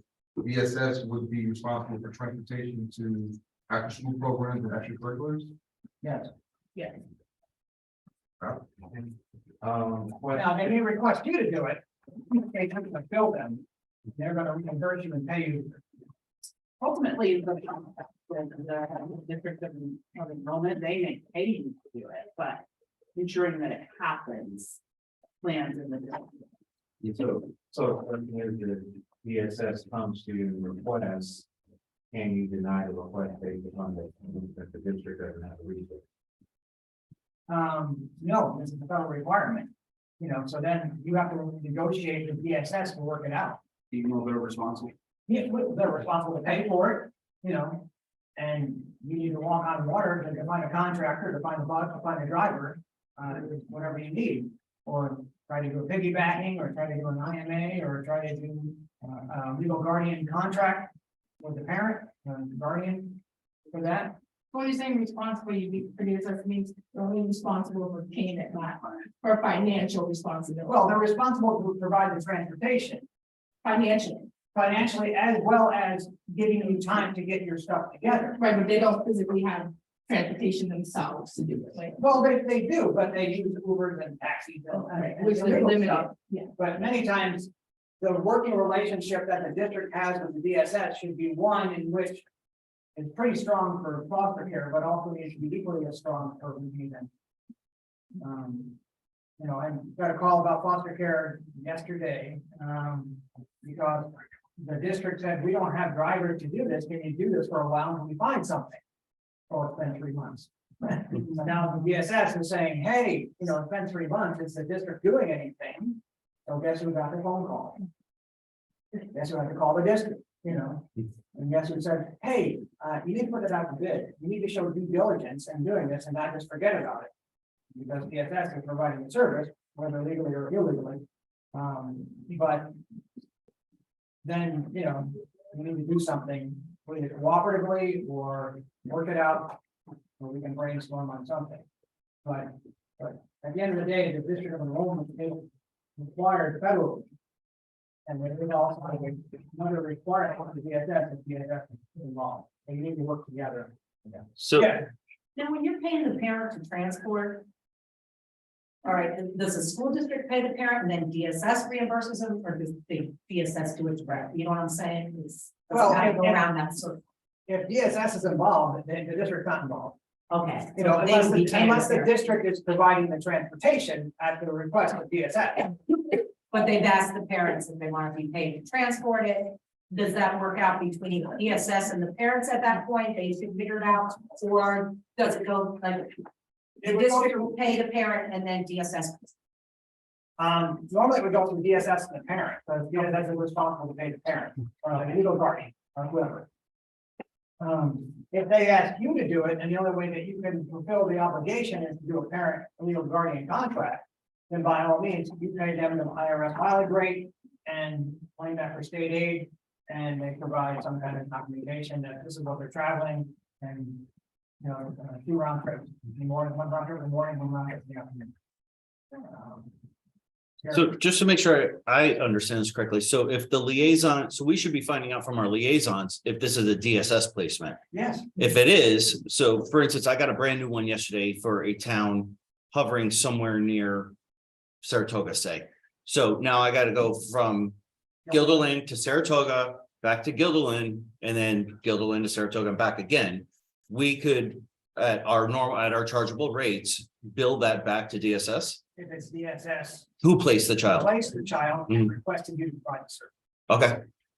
It's good to know. Okay. And So we need to find out, we need to but work, they only pay what trans aid does not cover. okay, So if you get 60% trans aid on that, they're gonna pay 40% okay, of that expense. all right. Because normally, I mean, I don't know about you guys, but does your liaison tell you when it's a DSS placement? No. Probably not, No. No. but when I ask that question, Okay. I That's- always ask. Now I'm I going always to, ask. I'm going to. because it's all on these sheets, you know, as to, you know, so go home, look up those web links on the previous slide, print out these sheets and keep them on your desk, tag them to the wall or something. And then highlight DSS, LDSS, you know, and see what they're responsible to do. And then work cooperatively with them. Anything else? I know it's new. So I'll get Paul to email me this presentation. We'll send this out with Roman's team's presentations. We'll get everything out to you guys. And if you have any questions on, 1 second, if you have any questions on the paperless pupil transportation system, which we're trying to roll out at scale pace. See me, I have that on this computer as well. And if you have any questions about the forms or uploading the SharePoint site, just let me know. And I do believe I'm gonna plug state level NIAP right now, winter workshop. You are on the agenda for winter workshop. Yes, I am. So Paul will be a presenter. So if you have not signed up for your winter workshop yet, a lot of great things coming at the state level that they're gonna be presenting. The week of February break, Thursday and Friday that week. So, and then there is a 19A refresher course and a presenters course being offered on Wednesday. So take a look at the state level NIAP webpage if you're interested in attending the winter workshop. Like I said, Paul is on the agenda as one of the speakers during the workshop. And Jane, I just want to say thank you for including me here today. It was really great to get a chance to see some faces in the field, and we really appreciate all that you're doing for this very vulnerable population, especially we're finding the uptick as the weather gets colder. Here in the capital region, we've had a number of calls this past week from kids in shelters, runaways, living in the woods. We had one yesterday. So we're really thankful for all that you and your liaisons do for this population. They're so important. And you can reach me at state office. so we'll get you Jane's information so you can reach out to her as a resource and, basically what I do is if I don't know the answer, if I need to get the answer confirmed, I just forward it over to Jane. They say, yep, you're right.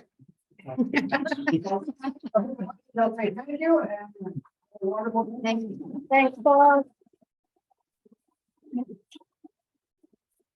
Thank you, everybody, for coming today. I know we went very long. I appreciate everybody online and everybody staying around today. Safe travels. Hopefully we all have a safe day tomorrow. And happy holidays. Thank you.